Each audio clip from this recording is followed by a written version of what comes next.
বাসুদেব সুতং দেব কংসচাণূরমর্দনম দেবকী পরমানন্দম কৃষ্ণং বন্দে জগদ্গুরুম। নমো নীলাচল নিত্যনিবাসায় নিত্যায় পরমেষ্টিনে বলভদ্র সুভদ্রাভ্যাম জগন্নাথায় তে নমঃ। আজ আমরা আগামী 27শে জ্যৈষ্ঠ 11ই জুন আগত জ্যৈষ্ঠা নক্ষত্রযুক্ত জ্যৈষ্ঠ পূর্ণিমার যে মহাস্নান যাত্রা সেটি সম্বন্ধে আমরা কিছু শ্রবণ করব। তো চলুন সেই সম্বন্ধে আমরা কিছু আলোচনা করে নিই। আগামী 27শে জ্যৈষ্ঠ 12টা 38 পর্যন্ত বিশুদ্ধ পূর্ণিমা তিথি রয়েছে, যার মধ্যে জ্যৈষ্ঠা নক্ষত্র যুক্ত হচ্ছে।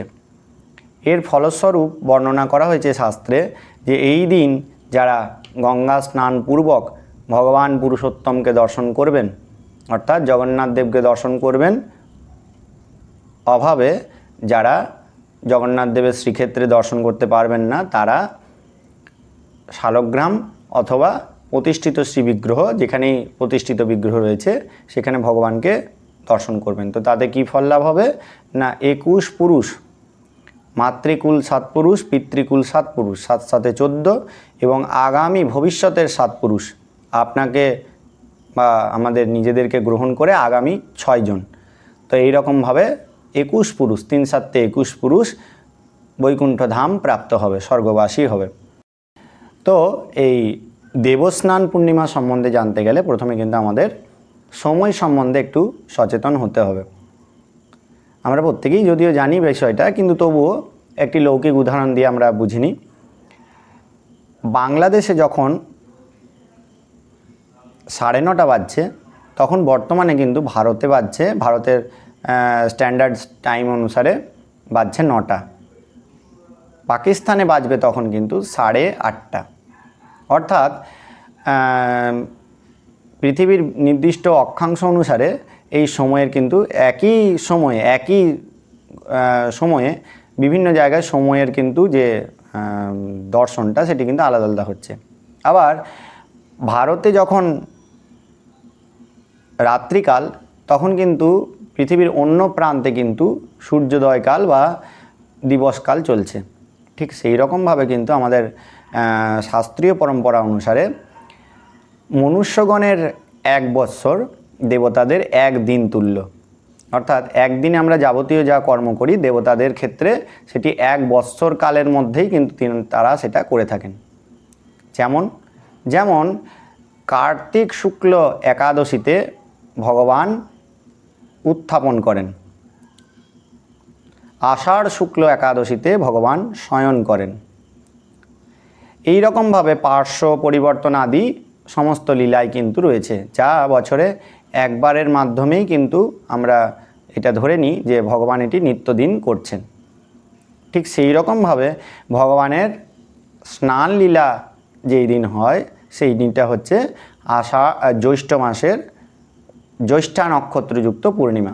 এই দিন কিন্তু ভগবান শ্রীহরি এবং তার অনুসরণে সমস্ত দেবতাদের সেই দিন কিন্তু বিশেষ স্নানের ব্যবস্থা থাকে, যা মুখ্যত আমরা পুরী নীলাচল ধামে আমরা দর্শন করতে পারি। এই পূর্ণিমার পূর্ব দিবসে সেই ধামের মধ্যে 2টি যে বিশেষ কূপ রয়েছে, সোনাকূপ এবং রূপকূপ, সেই 2 কূপের থেকে জল সংগ্রহ করে রাখা হয় এবং 108 কলস যে জলপাত্র, তার মধ্যে অধিবাস আদির মন্ত্রের দ্বারা তাকে অভিমন্ত্রিত করে রাখা হয়। পরবর্তীকালে ভগবান শ্রী জগন্নাথ দেব চতুর্ধামূর্তি নিত্য নৈমিত্তিক যে কর্ম, পূজা সমাধা স্নান বেদির উপরে অবস্থান করেন পাহুন্ডি বিজয়ের মাধ্যমে, এবং তারপরে কিন্তু ভগবানের যারা সেবক রয়েছেন তারা এই যে 108টি জলপাত্র পূর্ব দিনে অধিবাস করে রাখা হয়েছে, সেই পাত্রটিকে চতুর্ধা মূর্তির মধ্যে বিভাজিত করে তাদের মস্তকে পূর্ণ অভিষেক করানো হয়। জগন্নাথ দেবের পূর্ণ প্রত্যক্ষ অভিষেক একমাত্র এই তিথিতেই কিন্তু হয়ে থাকে, অন্য সময় ভগবান জগন্নাথ দেবের দর্পণ অভিষেক হয়ে থাকে। তো এইরকমভাবে কিন্তু জগন্নাথ দেবের মহাস্নান এবং মহাস্নানের পর জগন্নাথ দেবের গণেশ বেশ বা গজ বেশ অনুষ্ঠিত হয়ে থাকে। ভগবান যে পূর্ণ ব্রহ্ম, সেই জন্যে একজন গণেশ ভক্তের কাছে তিনি গণেশ রূপে দর্শন দিয়েছিলেন। তো আজও পর্যন্ত তাই জন্যে সেই গণেশ বেশ রূপে তাকে দর্শন আমরা প্রাপ্ত হতে পারি। তো এই জন্যে এইটি অত্যন্ত গুরুত্বপূর্ণ এবং বিশেষত গঙ্গা স্নান করত বা তীর্থে স্নান করত পুরুষোত্তমকে দর্শন করলে আমাদের 21 পুরুষ উদ্ধার লাভ হবে, এই ফলটি শাস্ত্রে বর্ণনা করা হয়েছে। তো এই উপলক্ষে আমরা আমাদের অর্চিত যে ইষ্ট দেবতা তাদেরকে প্রত্যেককেই কিন্তু ঘরের মধ্যে গৃহ মন্দিরের মধ্যে আমরা স্নান অভিষেক করতে পারি।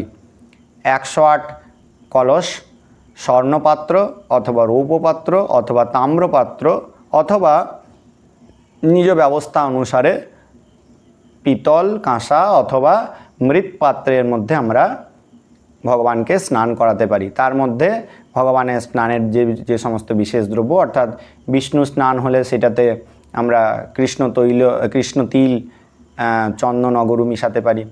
দেবীর স্নান হলে সেখানে কর্পূর, কুমকুম আদি আমরা তার মধ্যে প্রদান করতে পারি। এই রকমভাবে যে দেবতার জন্য যেটি প্রশস্ত সেই দ্রব্য মিশ্রিত করে তাকে তীর্থ আবাহন করত, কুরুক্ষেত্র, গয়া, গঙ্গা আদি মন্ত্রের দ্বারা তীর্থ আবাহন করত আমরা মহা অভিষেক করতে পারি। বিষ্ণু বিষয়ক যে অভিষেক হবে সেইটি ব্রাহ্মণগণ পুরুষ সূক্তের দ্বারা ভগবানকে 108 কলসের স্নান করাবেন অথবা 16টি মন্ত্রের প্রত্যেকটি মন্ত্রে এক একটি মন্ত্র করে ভগবানকে অভিষেক করাবেন। দেবী অথবা রাধারানী, মাতা সীতা ঠাকুরানী অথবা মহালক্ষ্মী, দেবী দুর্গা আদি যে সমস্ত দেবী মূর্তি তাদেরকে ব্রাহ্মণগণ কী করবেন না হিরণ্যবর্ণা হরিণীম আদি যে শ্রীসূক্ত, সেই শ্রীসূক্তের দ্বারা অভিসিঞ্চিত করবেন। এটিতেও 16টি মন্ত্র যুক্ত রয়েছে, সেই 16টি মন্ত্রের দ্বারা অভিসিঞ্চিত করতে পারেন অথবা মূল মন্ত্র যেটি গুরু দ্বারা প্রদত্ত হয়েছে তার দ্বারাও 108 কলসে স্নান করানো যাবে। এরপরে মহাদেবের লিঙ্গ অভিষেক অথবা বাণলিঙ্গের অভিষেক, সেটিও কিন্তু শাস্ত্রোক্ত বিধানে যদি আমরা করতে চাই তাহলে নমস্তে রুদ্রমন্নবে উততে ঈশতে নম আদি মন্ত্র যে রয়েছে সেটি কিন্তু আমরা তার দ্বারা অভিষেক করাতে পারি।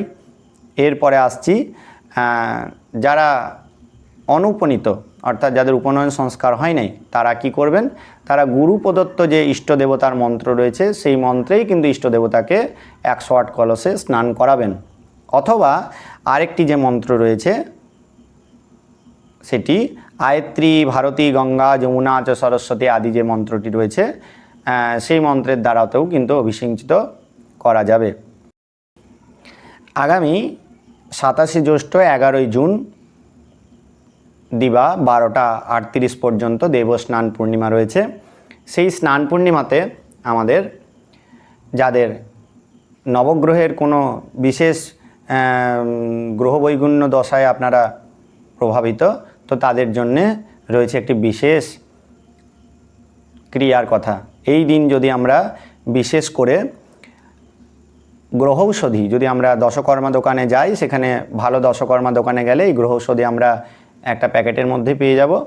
আর যদি আমাদের সন্দেহ থাকে তাহলে আমরা বলে দিচ্ছি কি কি দ্রব্য লাগবে সেটাতে: শ্বেত সরিষা, লোধ্র, হরিদ্রা, দারু হরিদ্রা, মৃথা, ধনে, বেনমূল, প্রিয়াঙ্গু, বজ আর জটামাংসী, এইগুলোকে একত্রিত করে সমপরিমাণে একটি পাত্রের মধ্যে, মৃৎ পাত্রের মধ্যে সেটিকে রেখে কি করতে হবে না সেই যে গ্রহ সেই গ্রহর উদ্দেশ্যে জপ করতে হবে। নির্দিষ্ট জপ সংখ্যা রয়েছে এবং এটি হয়ে যাওয়ার পর তারপরে সেইটি কী করতে হবে না আরেকটি মন্ত্র রয়েছে, সেই মন্ত্রের দ্বারা সেই জলপাত্রটি মস্তকের উপরে অভিসিঞ্চিত করতে হবে, সেই অর্থাৎ মাথায় ঢেলে নিতে হবে। এবং খেয়াল রাখতে হবে এই জল সিঞ্চিত হওয়ার পর সেই জল যেন আর ঘরের মধ্যে না ঢোকে। আবার পূর্ণভাবে যদি এটি নদীতে বা কোনো অশ্বত্থ গাছের তলায় যদি করা সম্ভব হয় তো অতি ভালো। আর যদি একান্তই সম্ভব না হয়, আমরা তো এখন বর্তমানে শহরে বাজারে এটা কোথায় পাবো? তো সেক্ষেত্রে ঘরের বাইরের জায়গায় এটি অভিসিঞ্চিত করে, অবশ্যই বাথরুমে নয়, তো করে পরে সেইটি স্নান করে পুনরায় আবার ভালো জলে স্নান করে তারপরে কিন্তু সম্ভব হলে পুরনো বস্ত্রটি পরিত্যাগ করে আমরা নতুন বস্ত্র ধারণ করে আমরা যদি আসতে পারি, তাহলে কিন্তু সেই গ্রহবৈগুণ্য দোষ আমরা অতি সহজেই এই মুক্তি লাভ করতে পারবো। তার জন্য বিশেষ কোনো তাবিজ কবজ আর ধারণ করবার প্রয়োজন থাকবে না। তো এই নবগ্রহের জন্যে আলাদা আলাদা করে আমাদের চ্যানেলের মধ্যে শর্টস হিসাবে এই ভিডিওটি আপনারা প্রাপ্ত হতে পারবেন। যার যে গ্রহর সম্বন্ধে বৈগুণ্য অসুবিধা রয়েছে তারা আপনারা সেইখানে বিশদ বিধি এবং মন্ত্রটি কতবার জপ করতে হবে সেইগুলি সবগুলি আপনারা পেয়ে যাবেন এই শর্টসের মধ্যে। যে শর্টসগুলি আমাদের অনতি শীঘ্রই সেটি প্রকাশিত হবে, আপনারা সেখান থেকে দেখে নিতে পারেন। তো এই মন্ত্রটি জপ হওয়ার পর নির্দিষ্ট সংখ্যায় তারপরে সেই কুম্ভটিকে হাতে নিয়ে তারপরে কি করতে হবে না, এই মন্ত্রটি বলে মাথায় ঢেলে নিতে হবে। আদিত্য চন্দ্রমা ভৌম বুধ জীব শ্বেতার্কজ গ্রহস্থা অভিষিঞ্চন্তু রাহু কেতুশ্চ অর্পিতা। এই বলে আমরা এটি জলটি ঢেলে নেব। এই রকমভাবে আমাদের দেবস্নান পূর্ণিমা আমাদের গ্রহ বৈগুণ্য দোষ কাটাবে এবং সকলের কল্যাণ করবে। এই হলো স্নান পূর্ণিমার অতি সংক্ষিপ্ত একটি তথ্য। আপনাদের যদি ভালো লেগে থাকে তাহলে আপনারা এই চ্যানেলের সঙ্গে যুক্ত হন। নিতাই গৌর প্রেমানন্দে হরি হরি বল।